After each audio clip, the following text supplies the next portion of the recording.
네, 오늘 말씀의 제목은 믿음으로 산다는 것이라는 제목입니다. 오늘 예배의 자리에 오신 여러분들을 진심으로 환영합니다. 지금 우리는 믿음에 대한 말씀을 나누고 있죠. 우리는 신앙생활을 하고 있습니다. 신앙생활을 하고 있다는 것은 다른 말로 믿음으로 사는 길을 선택했다라는 의미죠. 그런데 믿음으로 산다는 의미가 뭔지를 모르고 신앙생활을 하는 사람들이 있습니다. 여러분, 믿음으로 산다는 의미가 뭐죠? 믿음으로 산다. 어떤 사람은 믿음으로 사는 것을 교회 다니는 것이라고 생각합니다. 또 어떤 사람은 하나님을 믿는 것, 예수 그리스도를 믿는 것을 믿음으로 산다라고 생각하죠. 물론 부분적으로는 맞습니다. 그런데 믿음으로 산다는 것은 그것은 한 부분에 불과합니다. 그러면 믿음으로 산다는 의미는 무엇일까요? 우리는 이제는 믿음으로 살아야 됩니다. 저와 여러분들은 이제는 신앙생활로 접어들었기 때문에 믿음으로 살아야 돼요. 그렇다면 믿음으로 사는 것이 뭘까? 그 말이에요.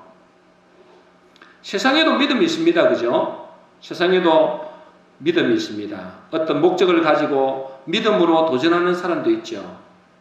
그걸 보고 뭐라고 그러나요?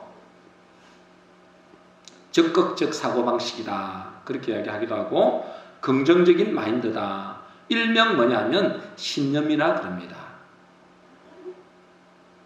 그래서 할 수 있다. 그러죠. I can do it. 나는 할 수 있다. 그래서 성취하는 사람들도 꽤 많습니다. 또 어떤 사람은 자기가 목적한 바를 이루기 위해서 무조건 믿는다고 합니다. 덮어놓고 믿는 것이죠. 그래서 성황당 앞에서도 빌고 또 정한수를 떠놓고 믿습니다, 믿습니다 합니다. 그것을 보고 뭐라 그래요? 미신이다 그럽니다. 미신. 맹신이죠. 그러나 우리가 믿음으로 산다고 할 때 그 믿음의 근거가 있습니다. 그죠? 그 믿음의 근거가 뭐예요? 하나님의 약속을 믿는 것을 우리가 믿음으로 산다라고 하는 것이죠. 하나님의 약속의 말씀을 믿는 것. 우리가 신앙생활을 한다는 것은 하나님의 약속의 말씀을 믿음으로 살겠다고 결정하는 것입니다. 뭘 믿고 산다고요?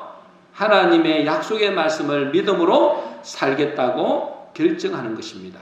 그것을 보고 믿음으로 사는 것이다 라고 하는 거예요. 그러면 하나님의 약속의 말씀을 믿는 것이 쉬운가 어려운가 그 말이에요. 여러분, 하나님의 약속의 말씀을 믿는 것이 쉬울까요 어려울까요? 결코 쉽지 않습니다. 그죠? 결코 쉽지 않아요. 하나님의 약속의 말씀을 믿음으로 산다는 것은 내 생각과 내 계산과 내 상식을 초월하는 것이기 때문에 그렇습니다. 내 생각을 초월해야 돼요. 내 계산을 초월해야 되고 내 상식을 뛰어넘어야 돼요. 그래야만이 하나님의 약속의 말씀을 믿음으로 살 수 있는 것입니다. 오늘날 많은 사람들이 믿음으로 사는 것을 오해하고 있습니다. 믿음으로 살면 이 땅에서 복을 받고 자녀들이 잘 되고 내가 원하는 소원이 이루어지고 결국에는 천국에 간다라고 생각하는 것이죠. 물론 이것도 있습니다. 당연히 있죠. 이것도 없으면 어떻게 믿음으로 살겠어요? 믿음으로 살 때 우리는 기적을 체험하기도 합니다. 믿음으로 살 때 놀라운 하나님의 축복을 경험하기도 합니다. 그러나 그것을 통해서 하나님이 살아계심을 체험하기 위해 쓴 것은 있지만 그것이 믿음의 목적은 아닙니다. 그게 믿음의 목적은 아니에요. 오늘 본문 말씀을 볼까요? 히브리서 11장 24절입니다. 우리 같이 읽어보겠습니다. 시작. 믿음으로 모세는 장성하여 바로의 공주의 아들이라 칭함받기를 거절하고. 자, 믿음으로 모세는, 여러분 이 모세가 믿음으로 살았잖아요. 믿음으로 사는 것이 뭐냐? 거절하고 라는 것입니다. 따라하겠습니다. 거절하고. 여러분, 믿음으로 사는 것은 거절하는 삶일 수 있다는 거예요. 저와 여러분이 모세와 같은 입장이라면 어떤 선택을 하겠습니까? 지금 모세가 어떤 선택을 했어요? 바로의 공주의 아들이라 칭함받기를 거절했대요. 여러분, 저와 여러분들이 이런 입장이라면, 모세와 같은 입장이라면 무엇을 선택하겠어요? 내가 지금 세계 최고의 자리에 올라갈 수 있는데 하나님이 부르시기 때문에 이것을 거절할 것인가, 그것을 취할 것인가, 이 기로에 놓여 있단 말이죠. 여러분은 어떻게 하시겠습니까? 세계 최고의 자리입니다. 그죠? 바로의 왕자잖아요. 나중에는 바로의 바로의 자리에 올라갈 수 있는 위치다고요. 근데 하나님이 부르셨어요. 여러분, 이 모세는 믿음으로 바로의 공주의 아들이라 칭함받기를 거절했다. 여러분, 그것은 믿음이라. 많은 경우에 믿음으로 사는 것은 거절하는 데서 출발합니다. 어디에서 출발한다고요? 거절하는 데서 출발합니다. 무엇을 거절할까요? 세상의 것을 거절하는 것입니다. 편안한 길을 거절하는 거예요. 성공의 길을 거절하는 것입니다. 때로는. 제가 지난주인가요? 새벽 예배 때 말씀드린 적이 있는데, 예전에 제가 다녔던 직장에서 믿음으로 사는 것과 현실 사이에서 굉장히 갈등하는 동료가 있었어요. 여러분도 다 잘 아시다시피 회사라는 그 기업체가 현실로 들어가면은 정직으로 기업하기가 참 힘들어요. 그래서 때로는 약간의 불의가 있습니다. 불법적인 것이 약간은 있어요. 그런데 그 사람은 자기의 신앙 때문에 많이 갈등하는 것입니다. 그분이 회계를 전공을 했거든요. 회계를 전공을 했는데 이게 장부를 작성하는데 때로는 분식을 할 때도 있습니다. 아주 이렇게 대놓고 하는 건 아니고요. 조금씩 그렇게 할 때도 있거든요. 근데 굉장히 갈등하는 것입니다. 자기의 신앙과 현실 사이에 굉장히 갈등이 일어나는 것입니다. 그때 이분이 저에게 그 갈등을 말하면서 일을 그만둬야 되겠다, 직장을 그만둬야 되겠다라고 말을 하더라고요. 왜 이런 갈등을 할까요? 왜 이런 갈등을 하죠? 신앙생활과 현실에서 오는 차이 때문이죠. 우리가 현실을 살아갈 때 하나님의 말씀을 따라 살기가 쉽지 않습니다. 그죠? 어찌 보면 믿음으로 살려고 하면은 자기의 밥그릇을 내려놓아야 할 때도 있습니다. 자기의 밥그릇을 내려놔야 돼요. 여러분, 직장을 그만둬 버리면 자기 처자식이 있는데 자기 밥그릇 내려놓은 것 같잖아요. 자기 신앙 지키려고 자기 밥그릇을 내놓을 때도 있어요. 또 모세처럼 자기의 영광의 자리를 포기할 때도 있습니다. 그런데 그것을 보고 성경은 믿음으로 사는 것이다 라고 말합니다. 그래서 우리가 믿음으로 살 때는 때로는 거절하는 데서 출발한다. 거절하는 데서. 믿음은 진리를 받아들이고 거짓을 거절하는 것입니다. 믿음은 세상의 것을 거절하는 것이고 또 나를 거절하는 것입니다.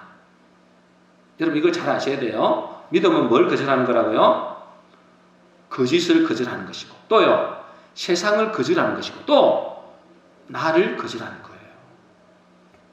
그래서 뭘 합니까? 죄를 거절하고 유혹을 거절하고 내 성공과 내 출세와 내 야망을 거절하고 내 생각과 내 경험을 거절하고 그것은 뭘 따르는 거예요?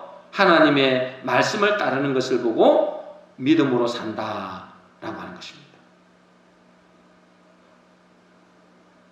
여러분, 어떤 사람은 이렇게 생각할 수 있습니다. 그러면 믿음으로 살면은 나는 맨날 손해만 봐야 되느냐? 나는 맨날 손해만 봐야 되느냐? 우리가 이제 믿음의 생활, 신앙생활을 하고 있잖아요.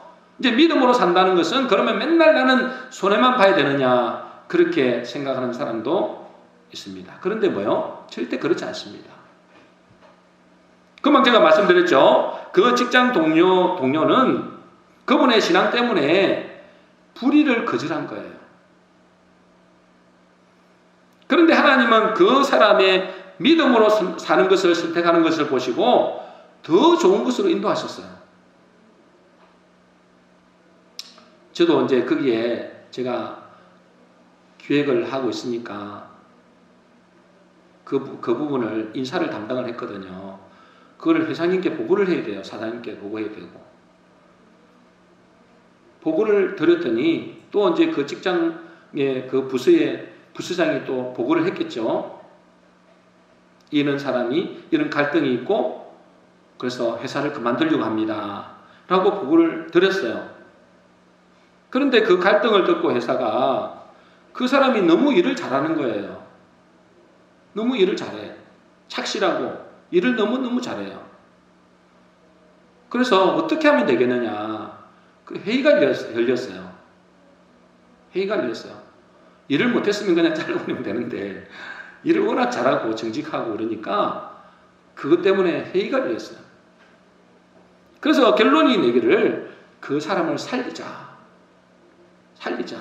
그럼 어떻게 하면 좋겠느냐. 그래서 그러면 정직하게 일할 수 있는 부서로 옮기자 그랬어요. 그게 전산팀으로 옮기자 그랬어요. 전산팀. 그분은 회계 전공이에요. 그런데 전산팀으로 옮겨가는 거예요. 컴퓨터를 만지는 컴퓨터 프로그램을 하는 전산팀으로 가게 됐어요. 그곳에서는 부정한 일이 뭐 전혀 없죠.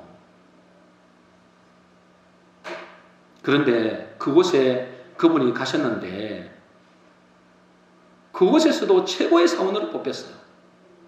제가 인사위원회를 열어가서 이제 회장님들과 임원들과 앉아서 쭉 회의를 하잖아요.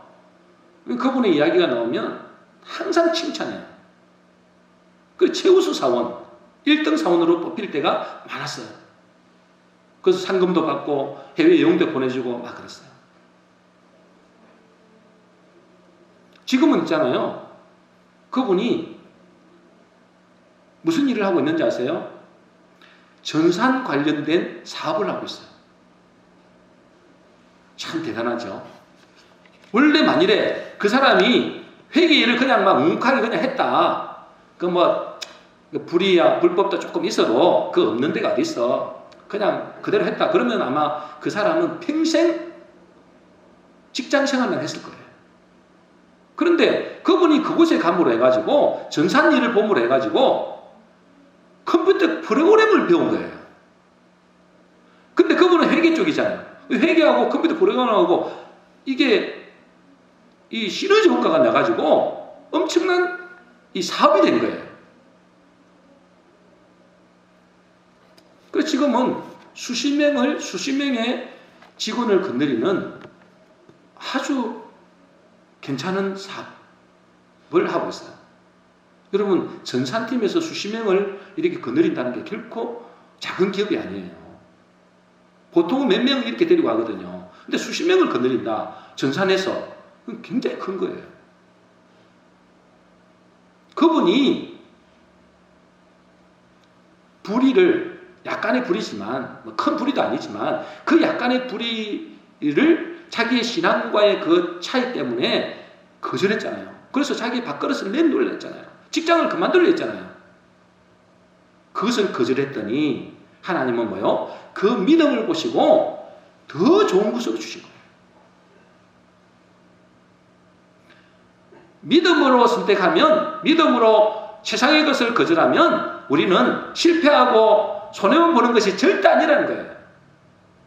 하나님은 더 큰 것으로 주신다. 그걸 목적으로 하지 않았는데. 여러분, 우리 모세도 마찬가지입니다. 그죠? 모세도 뭘 거절했어요? 왕자의 자리를 거절했어요. 그 왕자의 자리를 거절했다는 게 쉬운 게 아니잖아요. 세계 최고의 임금이 될 수 있는 그런 기회를 거절했잖아요. 그래서 그가 망했나요? 쫄딱 망했나요? 아니잖아요. 예수님 다음으로 영광된 자리에 간 사람이 모세입니다. 그렇죠? 여러분, 우리가 믿음으로 산다는 것은 때로는 거절할 때가 있습니다. 불의를 거절하는 거예요. 내 욕심을 거절하는 거예요. 내 생각과 내 이성과 내 계산을 거절하는 것입니다. 때로는 밥그릇을 포기해야 될 때도 있어요. 그런데 하나님은 절대로 그것을 손해보게 하시지 않습니다. 손해봐도 괜찮습니다. 그걸 보고 뭐라 하냐? 믿음으로 산다라는 것입니다. 믿음으로 사는 것의 출발은 세상의 것. 정확히 말하면 세상과 타협하는 것을 거절하는 데서 출발한다. 저와 여러분들이 믿음으로 세상의 것, 세상과 타협하는 것을 거절하심으로 믿음으로 사시기를 주님으로 축복합니다. 그리고 믿음으로 사는 것은 뭐라고 하시느냐? 믿음으로 사는 것을 25절입니다. 우리 같이 읽겠습니다. 같이 읽겠습니다. 시작. 도리어 하나님의 백성과 함께 고난받기를 잠시 제약의 낙을 누리는 것보다 더 좋아하고, 믿음으로 사는 것을 뭐라고 한다고요? 따라하겠습니다. 더 좋아하고. 따라하겠습니다. 더 좋아하고. 뭘 더 좋아한다는 거예요? 하나님의 백성과 함께 고난받기를 잠시 제약의 낙을 누리는 것보다도 더 좋아한다는 거예요. 믿음으로 사는 것은 더 좋아하는 것입니다. 뭘요? 고난받기를. 하나님의 백성으로 살기 위하여 고난받기를 더 좋아한다는 거예요. 여러분, 모세는 왕의 자리보다도 하나님의 백성과 함께 고난받는 길을 선택했습니다. 그죠? 모세는 평안한 왕궁을 포기하고 하나님의 백성의 삶을 살았습니다. 모세는 산의 진미를 포기하고 광야를 택했습니다. 이것을 보고 하나님은 믿음으로 산다라고 하는 거예요. 그래서 그 믿음은 때로는 고통이 따라오고 외로움이 따라오고 비난과 핍박이 따라오기도 합니다. 그런데 주님의 말씀을 선택하는 그것을 보고 믿음으로 산다. 하나님께서는 때로는 광야에서 바위에서 생수가 터지게 합니다. 그죠? 그런데 그것을 미리 보여주면 좋을 텐데 미리 안 보여주십니다. 만나가 하늘에서 내려주는 것을 미리 보여주시면 좋은데 그것을 미리 보여주시지 않아요. 광야에서 메추라기를 마음껏 먹을 수 있을 만큼 미리 보여주시고 광야로 초청하지 않습니다. 왜 그렇게 안 하실까요? 진짜 믿음의 사람만 들어갈 수 있도록 만들기 위해서예요. 진짜 믿음의 사람만. 그걸 다 보여주면 누가 안 들어가겠어요? 누가 광야길을 안 가겠어요? 근데 진짜 믿음의 사람인가 아닌가 그것을 보시고 진짜 믿음의 사람만 그 길을 걸어갈 수 있도록 만들어 놓은 거예요. 그래서 믿음으로 살지 않는 사람은 절대 하나님의 역사는 경험하지 못하죠. 광야에서 만나와 메추라기를 경험하지 못합니다. 홍해가 갈라지는 기적, 요단강이 갈라지는 기적을 체험할 수 없습니다. 믿음으로 살지 않으면. 그래서 믿음으로 산다는 것은 세상의 낙보다도 하나님의 백성과 함께 고난받기를 더 좋아해야 된다는 것입니다. 그러므로 우리가 믿음으로 살아가려면 두 가지를 해야 됩니다. 그죠? 뭘 해야 된다 했어요? 거절하기와 또요 더 좋아하기를 해야 됩니다. 뭘 거절한다 했습니까? 죄악의 낙을 거절하고 세상의 유혹을 거절하고 육신의 것을 거절하는 것이 필요합니다. 그리고 잠시 죄악의 낙을 누리는 것보다도 하나님의 백성으로 살아가는 것을 더 좋아하고 내 계산대로 살고 싶지만은 손해보고 불이익을 당해도 하나님의 말씀을 선택하는 것을 더 좋아하고 육신의 재미와 편안함보다는 기도하기를 더 좋아하는 것이 믿음으로 사는 사람이다. 그 말이에요. 그러므로 믿음이 필요한 진짜 목적은 뭘까요? 믿음으로 우리가 원하는 것을 얻고 이 세상에서 축복의 삶을 살기 위해서가 아니라 오히려 말씀에 순종하기 위해서 좁은 길을, 십자가의 길을 걸어가기 위해서 믿음이 필요하다. 그것이 믿음의 목적이라는 거예요. 믿음에 사는 것의 목적이라는 거예요. 여러분, 지난주에도 제가 말씀드렸는데 교회 안에는 어떤 종류의 사람이 있다 했어요? 가인의 후손의 삶을 사는 사람이 있고 또 셋의 후손으로 사는 사람이 있다 그랬죠. 제가 여러분에게 질문해 보겠습니다. 여러분은 가인의 삶을 살고 싶습니까? 아니면 셋의 삶을 살고 싶습니까? 여러분, 가인이 잘 살았나요? 셋이 잘 살았나요? 가인이 훨씬 잘 살았습니다. 그죠? 가인의 후손들이 훨씬 잘 살았습니다. 가인이라는 이름의 뜻도 획득, 얻음이라는 뜻이 있습니다. 세상에 것을 많이 가졌다는 거예요. 부족함이 없었습니다. 능력도 대단합니다. 수많은 화려한 문명도 만들어낸 것이 가인의 후손들입니다. 그런데 셋의 후손은 어떻습니까? 에노스의 인생이죠. 한마디로 말해서 뭐예요? 세상 사람들이 볼 때는 별 볼 일 없는 인생이에요. 연약하기 짝이 없는 인생이죠. 여러분은 어떤 인생을 살고 싶은가요?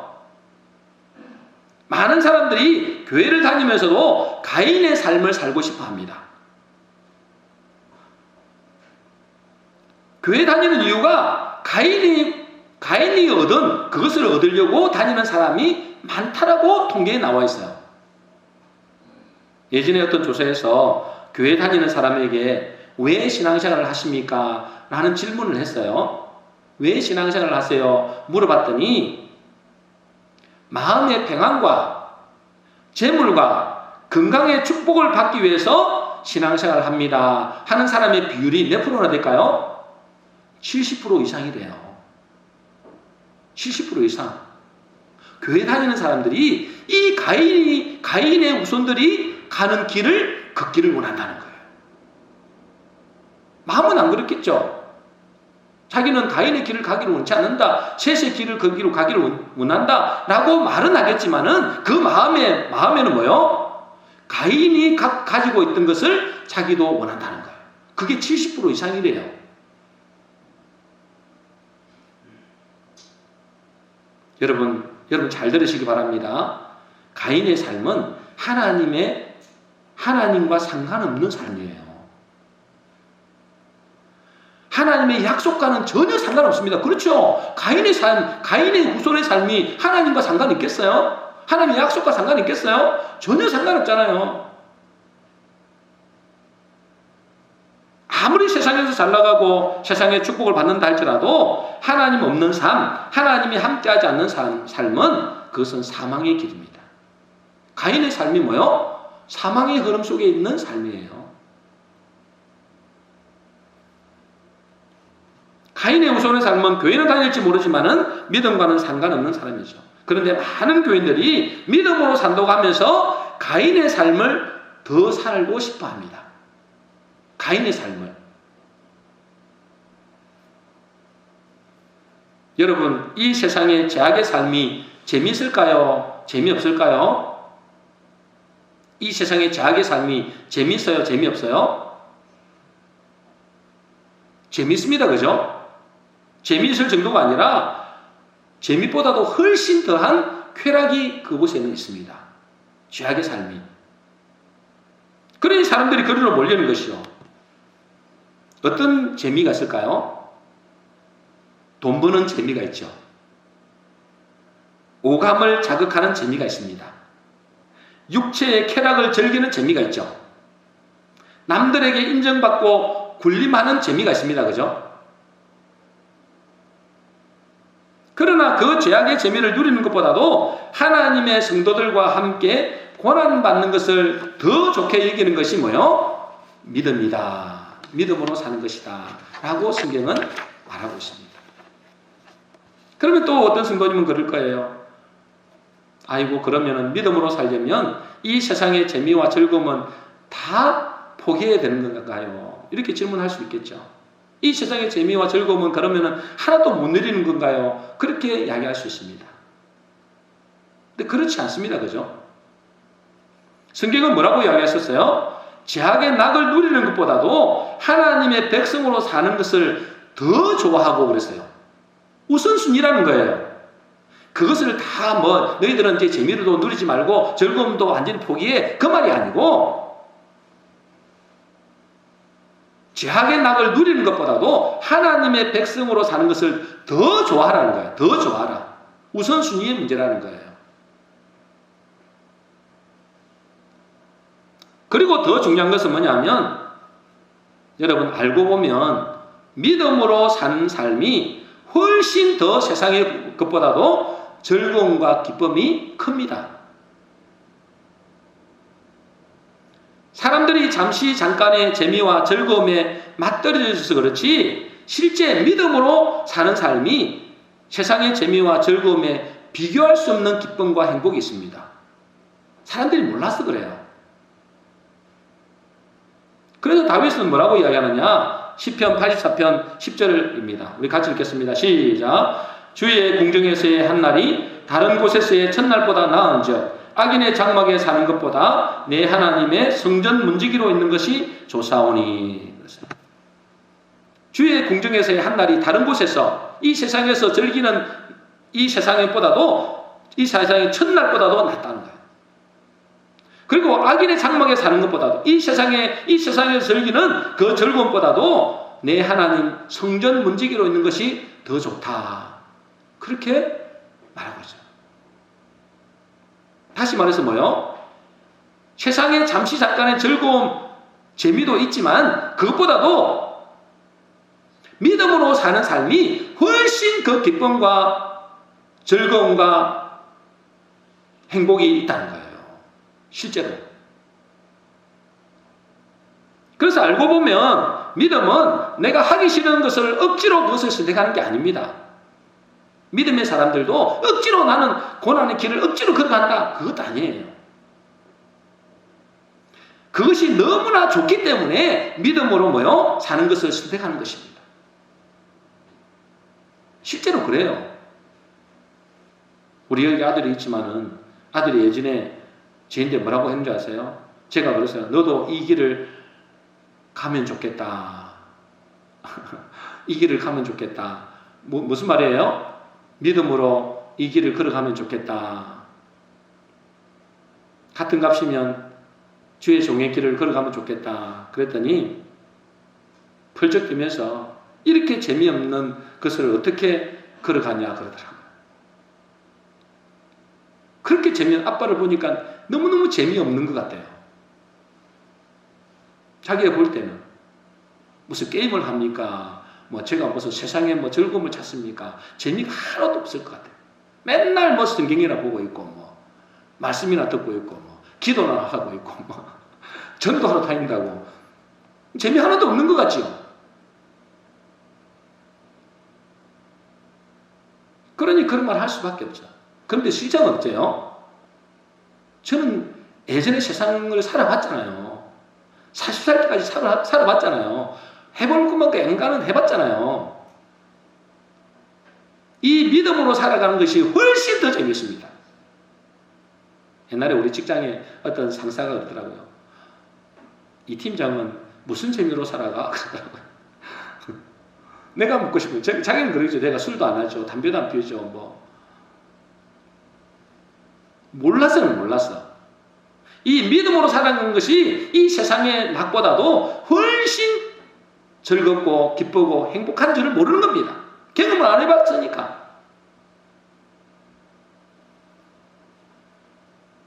그리고 믿음으로 사는 삶은 어떤 것이냐? 왜 그렇게 사느냐? 하나님의 분명한 약속이 있기 때문에 그렇습니다. 하나님의 분명한 약속이 있어요. 어떤 약속이냐? 26절입니다.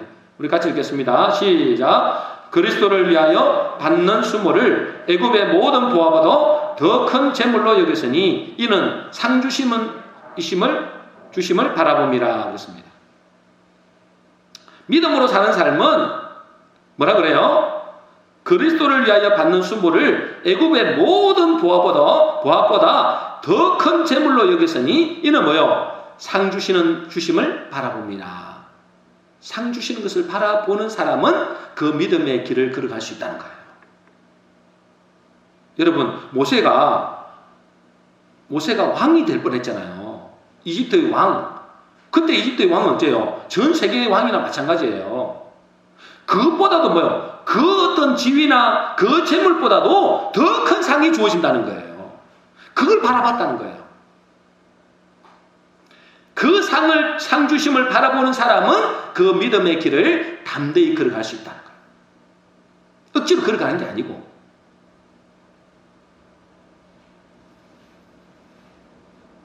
저는 제가 은혜 받고 이 눈이 열리고 나서 세상에 그 어떤 것을 준다 해도 이 생명의 길, 믿음의 길을 걸어가는데 걸림돌이 되지 않았습니다.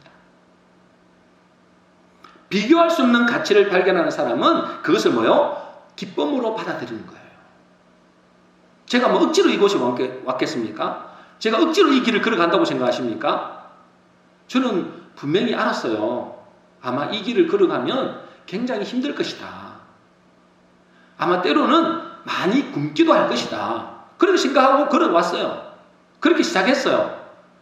그런데 그렇게 굶지도 않았어요. 아니, 그렇게 굶지 않는 것이 아니라 한 번도 굶지 않았어요. 일부러 굶은 것은 있지만 금식한다고.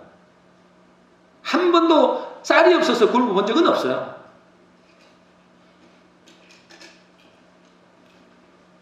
억지로 그런 게 아니다. 억지로.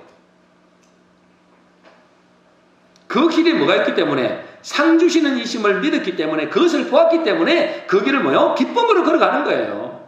때로는 힘들죠. 어렵죠. 뭐 세상에서 힘 안 드나요? 근데 그것을 그 가치를 발견한 사람, 하나님이 우리에게 주시고자 하는 그 상을 발견한 사람은 기쁨으로 그 길을 걸어갈 수 있는 것입니다. 사람들이 보면 바보같이 보이죠. 어리석게도 보입니다.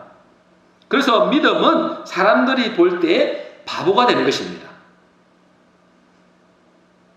세상을 버리고 보이지도 않는 하나님, 보이지도 않는 위에서 주는 상을 얻기 위해서 살아간다는 것이 얼마나 바보 같은 일인지 모르는 거예요.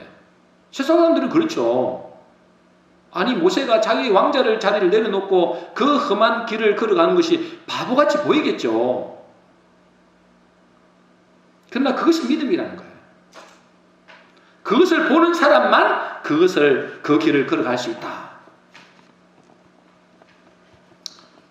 많은 교인들이 죄와 세상에 타협하고 굴복하는 이유가 뭘까요? 하나님께서 반드시 상 주실 것을 믿지 못하는 거예요.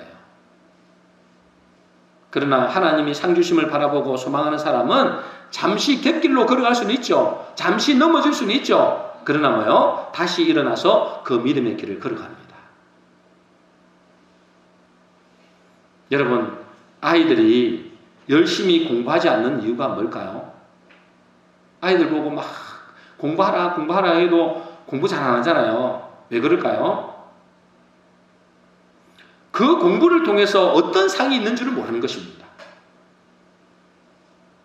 그래서 지금 노는 것이 더 좋다고 생각하는 거예요. 어떤 아버지가 자기 자녀가 맨날 집에서 게임만 하고 맨날 놀기만 하니까 이 그 아들을 서울에 있는 그 새벽시장을 데려갔대요. 2시인가 3시인가 돼서. 그 새벽시장에 가보니까 대낮같이 막 열심히 일하는 모습을 보이는 거예요. 치열한 삶의 현장을 보여준 거예요. 새벽 2시, 3시에.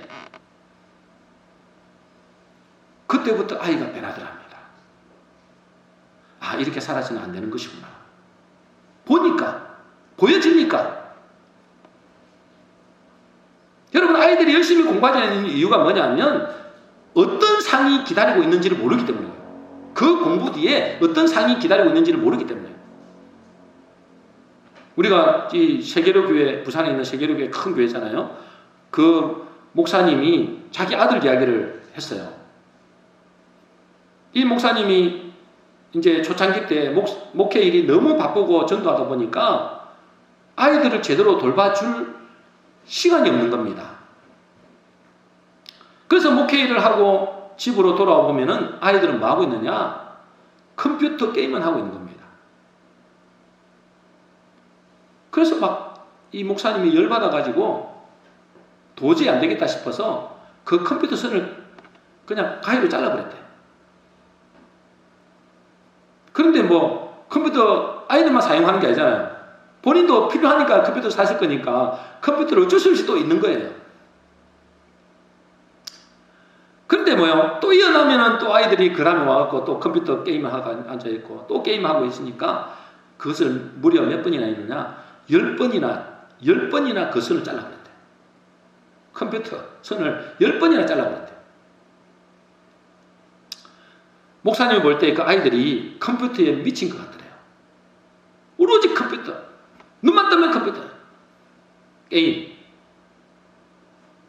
그때 목사님이 기도하다가 왜 아이들이 공부를 안 할까요? 하나님 왜 우리 아이들이 공부를 안 할까요? 이렇게 질문을 했더니 하나님이 지혜를 주신 겁니다. 아이들이 공부하지 않는 이유는 공부를 왜 해야 하는지를 모르기 때문이라는 거예요. 공부를 왜 해야 되는지 모른다는 거예요.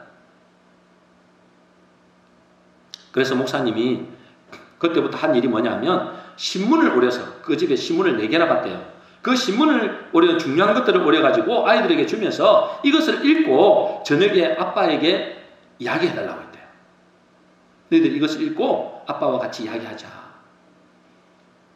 그렇게 했는데 그렇게 하니까 아이들이 이제 그 오려준 그 이제 신문을 쭉 봤잖아요. 쭉 보고 아들이 목사님에게 이런 질문을 하는 것입니다. 아빠, 오늘 신문을 읽었는데 서울대 교수님이 발명을 해서 300억을 벌었대요. 그 신문 기사에 나온 거예요. 그래서 목사님이 물었습니다. 아들아, 300억이 얼마인 줄 아니? 물어봤어요. 그건 몰라요. 모르겠죠. 뭐 300억이 얼마인지 얼마나 알겠어요. 우리 교회가 새로 교회를 지을 때 3천만 원을 주고 지었단다. 그때 이제 오래전이니까 뭐 아주 화려하게 지은 게 아니잖아요. 3천만 원을 주고 새롭게 교회를 지었단다. 그런데 이런 건물을, 이 교회 건물을 몇 개 지을 수 있겠니? 300억이면. 여러분, 300억이면 몇 개를 지을 수 있을까요? 3천만 원 주고 지었다 했으니까 몇 개를 지을 수 있을까요? 계산 안 되죠? 1000개를 지을 수 있다. 1000개. 아이들이 깜짝 놀란 거예요. 아니 300억이 그러면은 교회를 1000개나 지을 수 있는 거야? 그리고 지금 우리가 가지고 있는 이 차가 300만 원 정도 해. 그때 당시에 중고차니까 300만 원 정도 하는데 이걸 몇 대나 살 수 있을 것 같니? 그랬더니 모르겠대요. 여러분 300만 원짜리 차를 300억이면 몇 대를 살 수 있는 거예요? 10,000대를 살 수 있는 거예요. 10,000대. 깜짝 놀라는 거예요. 아이들. 그 300억이 10,000대를 차를 살 수 있는 거야. 그럼 어떻게 해서 그렇게 됐냐? 교수님이 어떻게 해서 그러면 그렇게 발명을 하고 그렇게 됐냐? 돈을 많이 벌게 됐냐? 공부를 잘해서 그렇다. 그때부터 이 목사님 아들이 공부하기 시작했대요. 그래서 그 큰 아들은 미국의 인류대학을 졸업했고 둘째는 고등학교 2학년 때 서울대를 들어갔고 셋째도 미국의 유명한 대학을 졸업해서 그냥 뭐 큰 업체에서 그냥 스카우트에 갔대요. 공부가 얼마나 큰 영향력을 끼치고 얼마나 큰 상이 있는지를 깨닫게 하니까 자녀들이 뭐요? 그때부터 공부하기 시작하더라고요. 여러분, 우리가 이 믿음으로 살아갈 때 우리에게 앞으로 놓여질 어마어마한 하나님의 상이 기다리고 있다는 사실을 알게 되면 여러분들 그 길을 걸어가지 않겠습니까? 그걸 모르는 거예요. 히브리서 11장 6절입니다. 우리 같이 읽겠습니다. 같이 읽겠습니다. 시작. 믿음이 없이는 하나님을 기쁘시게 하지 못하나니 하나님께 나아가는 자는 반드시 그가 계신 것과 또한 그가 자기를 찾는 자들에게 상 주시는 이심을 믿어야 할지니라. 믿음으로 사는 사람들에게는 뭐라고요? 그가 자기를 찾는 자들에게 상 주시는 이심을 믿어야 된다. 그런 사람이 믿음으로 사는 선택을 한다는 거예요.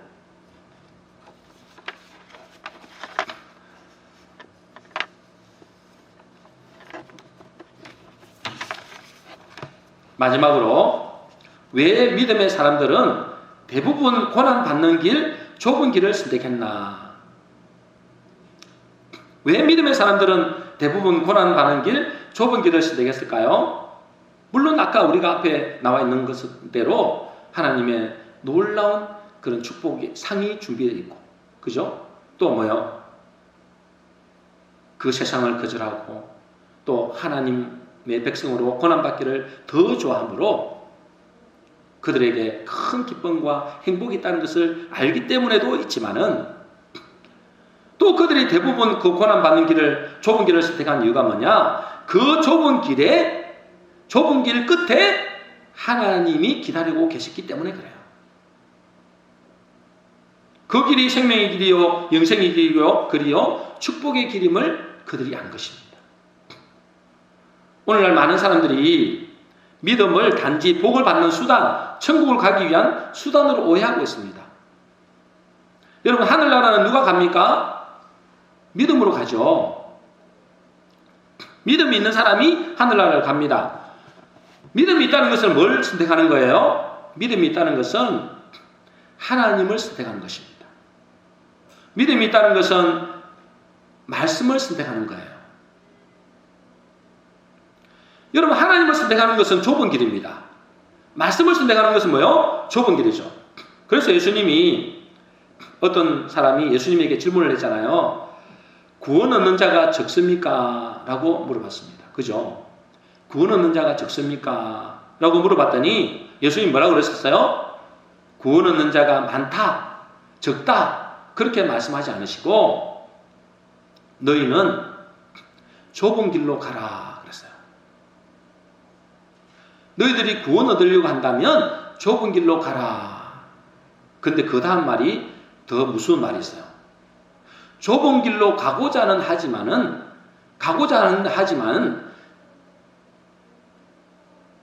하는 사람들이 많지만은 그 길로 가지 못한다는 거예요. 가고 싶은데 못 간다는 거예요. 왜? 당장의 눈에 보기에 좋은 것이 더 많거든. 여러분, 좁은 길 끝에 주님이 계십니다. 좁은 길 끝에 누가 계세요? 하나님이 계십니다. 그런데 넓은 길로 가면서 그곳에 하나님이 계실 것이라고 착각하는 거예요. 하나님을 만나야, 하나님이 나와 함께 동행해야 그 길 끝에 하늘나라가 있는 것인데, 그것이 믿음의 길인데 그 믿음의 길은 뭐요? 좁은 길이다. 여러분, 그 좁은 길 끝에 주님이 계십니다. 많은 사람들이 가인의 길을 걸어갑니다. 그죠? 그 가인의 길은 엄청나게 넓습니다. 많은 사람들이 그 길로 몰려갑니다. 그런데 셋의 후손들은 극히 적습니다. 좁은 길이기 때문에 그래요. 근데 그 길 끝에 뭐가 있다고요? 생명이 있고, 그 길 끝에 주님이 계시고, 그 길 끝에 하나님이 계시다는 거예요. 우리 모든 성도님들은 믿음의 성진들처럼 믿음으로 사는 인생을 선택하심으로 믿음의 길의 끝에 계신 주님을 만나고 하나님이 예비하신 최고의 축복을 누리시기를 주의 이름으로 축원합니다. 정리하겠습니다. 믿음으로 산다는 것은 무엇을 말하느냐? 교회 다니고 하나님을 믿고 예수님을 믿는 것으로 믿음으로 사는 것이라고 할 수 없죠. 믿음으로 산다는 것은 거절하기와 더 좋아하기가 있어야 됩니다. 무엇을 거절한다고요? 죄악의 낙을 거절하고 세상의 유혹을 거절하고 육신의 것을 거절하는 것입니다. 또 무엇을 더 좋아하나요? 잠시 죄악의 낙을 누리는 것보다도 하나님의 백성으로 살아가는 것을 더 좋아하고, 내 계산대로 살고 싶지만 손해보고 불이익을 당해도 하나님 말씀을 선택하는 것을 더 좋아하고, 육신의 재미와 편안함보다 기도하기를 더 좋아하는 것입니다. 그래서 믿음으로 산다는 것은 좁은 길이고 십자가의 길입니다. 그것이 믿음의 목적이죠. 믿음이 내 소원 성취나 세상에서의 누림이 목적이 아니라 하나님의 말씀에 순종하는 십자가의 길, 좁은 길을 가기 위해서 믿음이 필요한 것입니다. 그런데 그 길은 어려움만 있는 것이 아니라 했죠. 알고 보면 그 길이 훨씬 더 즐겁고 행복한 길입니다. 그리고 그 길은 영원한 삶이 예비되어 있는 길이죠. 영원한 상이 예비된 길이죠. 중요한 것은 그 길 끝에 하나님이 계시고 예수님이 계시다는 것입니다. 우리 모든 성도님들은 믿음의 길을 선택하셔서 믿음의 길 끝에 계신 주님을 만나고 영생과 하나님이 예비하신 큰 상을 얻게 되시기를 주의 이름으로 축복합니다.